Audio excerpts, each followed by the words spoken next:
Flamengo lança nota sobre a arbitragem e gera polêmica no Palmeiras. Salve nação rubro-negra, estamos chegando com mais um react aqui em nosso canal.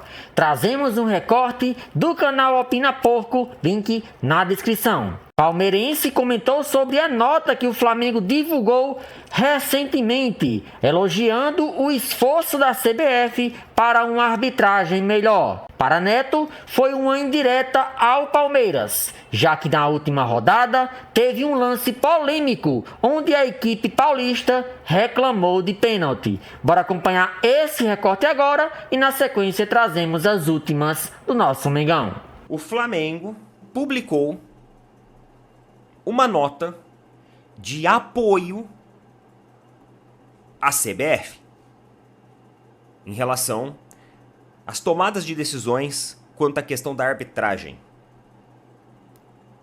Vou ler a nota para vocês aqui. Vamos lá. O Clube de Regatas do Flamengo vem a público valorizar as ações promovidas pela Confederação Brasileira de Futebol, sob a liderança do presidente Samir Chayud, para elevar o padrão da arbitragem no país.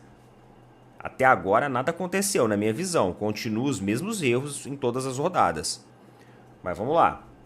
O clube considera que a reunião dos árbitros do quadro nacional para períodos de treinamento intensos, realizados desde outubro pela entidade na Granja Comari, é uma iniciativa que já vem demonstrando resultados. O Flamengo acredita que a capacitação contínua, de maneira presencial, contribui para aperfeiçoar o desempenho dos árbitros e reduzir o índice de erros nas partidas. Bonito, nota bonita. Além disso, o acompanhamento de psicólogos e a atenção à saúde mental têm sido fundamentais para a tomada de decisões nesse momento de extrema pressão, que é a reta final dos campeonatos. Ah, galera, na boa, velho. Não, eu acho que acabou a nota, é isso? Eu acho que é isso, né? Tem mais, ó. O Clube de Regatas do Flamengo reconhece que tais ações representam um passo importante no processo de profissionalização da arbitragem, tema central da reunião realizada na última segunda-feira, que contou com a presença de diversos clubes e sinalizou um caminho de maior estrutura, clareza e responsabilidade para o setor. Essa parte aqui até beleza, realmente teve esse evento e a CBF tem uma estratégia para melhorar essa parte da arbitragem, que é essas coisas aqui da profissionalização, né?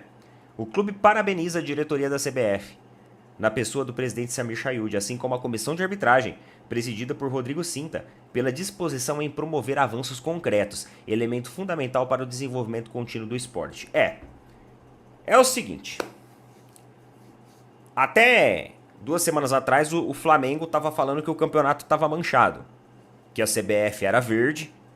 Vocês lembram disso, né? Até colocaram faixas ali na frente da CBF dizendo que quem se mistura com porco, eu acho que termina sujo. Umas paradas assim, sabe? Eu não lembro exatamente a frase, mas tinha. O campeonato tá manchado.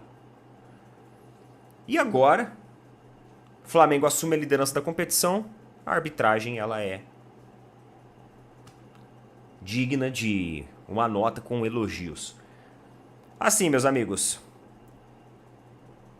dentro do núcleo palmeirense, isso daqui claramente é uma nota para ironizar o Palmeiras. Ironizar o Palmeiras. Porque em um final de semana que o Flamengo atinge a liderança da competição, o Palmeiras reclama de um pênalti que não foi dado. O Flamengo emite uma nota de apoio, fazendo ali uma moral, uma rasgação de seda com a CBF. Sendo que há 2 semanas atrás o pau estava fechando. Ai. Eu vou falar uma coisa pra vocês. Se chegar quarta-feira, veja bem, acontecer um erro de arbitragem, sei lá, deram um pênalti a favor do Fluminense e um pênalti duvidoso a favor do Fluminense. Fluminense fez gol 1-0. Flamengo perdeu. Palmeiras ganhou. Palmeiras passou para a liderança. No outro dia já tem protesto na frente da CBF de novo. No outro dia não. Ao terminar a partida, como que é o nome dele? O nome lá do diretor de futebol do Flamengo. Pô, fugiu agora da mente. Pô, fugiu o nome do cara. Vocês sabem de quem que eu tô falando?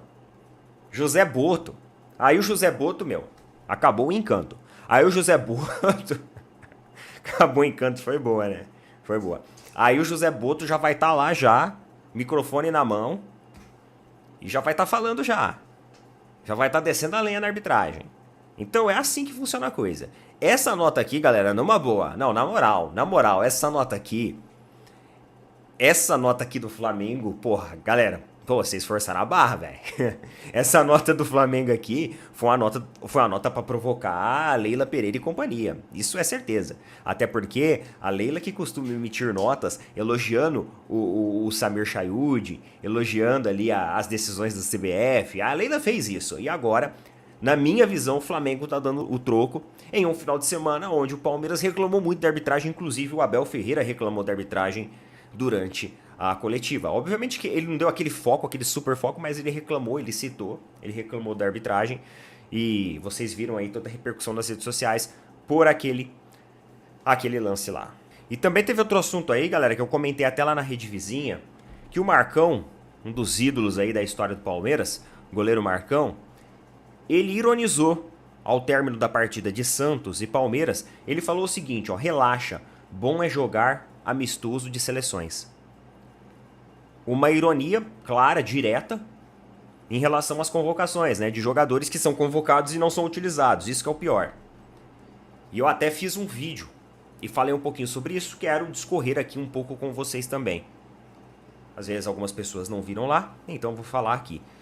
Meus amigos, quando a gente fala de fair play financeiro, é porque a gente acredita no futebol como um ecossistema importante. É necessário estar sempre saudável, sempre bem equilibrado, para que o nosso futebol possa se estruturar, evoluir cada dia mais e mais.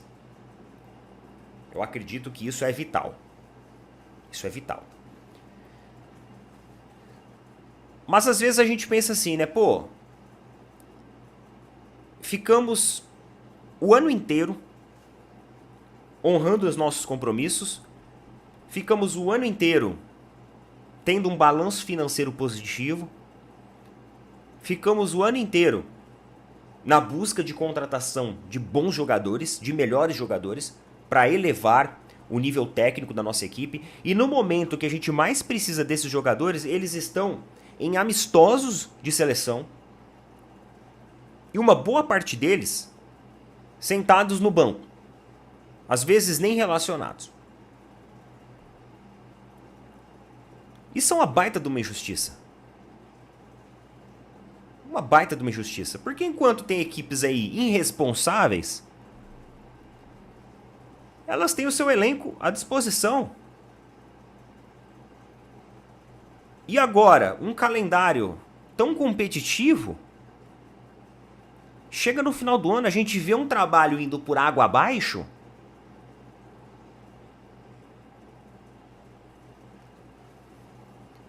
Por causa de amistoso de seleção. E não me parece justo isso. E se você é um torcedor do Palmeiras e se você é um torcedor do Flamengo, talvez vocês tenham sentido isso mais. Isso é muito injusto, galera. Isso é muito injusto. Uma semana estratégica. Porém, tem o outro lado também, que eu citei lá também. De que o Abel e a Leila, eles aprovaram o calendário. Eles aprovaram o calendário. Lamentavelmente, isso nos prejudicou. Já não basta as mudanças da Copa do Brasil, né? Que os caras enfiaram a Copa do Brasil lá no final.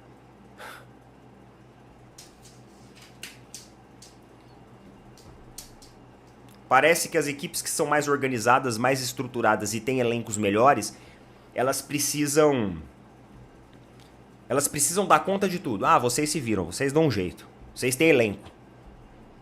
Ah, coitado do Atlético, coitado do Vasco, coitado do Corinthians. Não, vamos jogar a Copa do Brasil lá pra frente, porque senão vai acumular muita coisa pra eles, né? O Flamengo recebeu uma notícia animadora em sua preparação para mais um compromisso decisivo da temporada. Depois de um período afastado por questões físicas, Jorginho voltou a participar dos treinamentos, junto ao elenco principal, e está muito próximo de ser relacionado para o clássico contra o Fluminense, marcado para a próxima quarta-feira, no Maracanã. O meio-campista vinha passando por um processo de recuperação gradual, iniciando com sessões de fisioterapia no gramado e evoluindo, ao longo dos últimos dias, para atividades integradas ao grupo. Sua presença na lista de convocados é considerada praticamente certa se não houver qualquer intercorrência nas etapas finais da preparação. Outro jogador que também evoluiu de modo significativo é o zagueiro Léo Ortiz.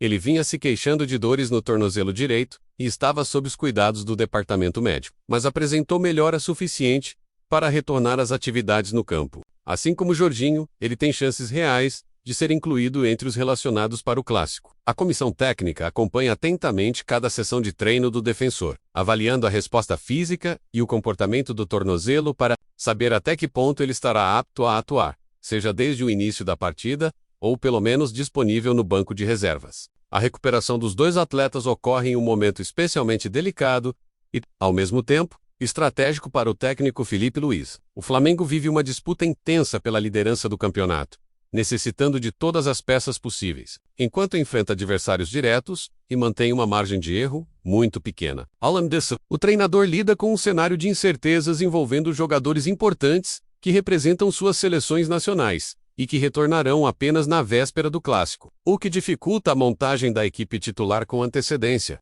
Jorginho sofreu uma lesão na coxa direita no dia 29 de outubro, durante o segundo confronto da semifinal da Libertadores contra o Racing, na Argentina. Desde então, o jogador iniciou um período de recuperação que o manteve afastado de atividades mais intensas. A última partida de Léo Ortiz também foi contra o Racing, mas a origem de sua lesão remonta ao duelo do Flamengo contra o Palmeiras, em 18 de outubro, quando o zagueiro torceu o tornozelo direito. Mesmo machucado, Ortiz se colocou à disposição para entrar em campo 11 dias depois, novamente diante do Racing, em um jogo decisivo para garantir a classificação rubro-negra. Após cumprir seu papel e ajudar o time a avançar, concentrou-se exclusivamente no tratamento para recuperar-se por completo, além das evoluções clínicas de Jorginho e Ortiz. O Flamengo colocou em operação uma grande logística para contar com os atletas que estavam servindo suas seleções. Uruguai, Colômbia e Equador disputam amistosos nos Estados Unidos na terça-feira, ou seja,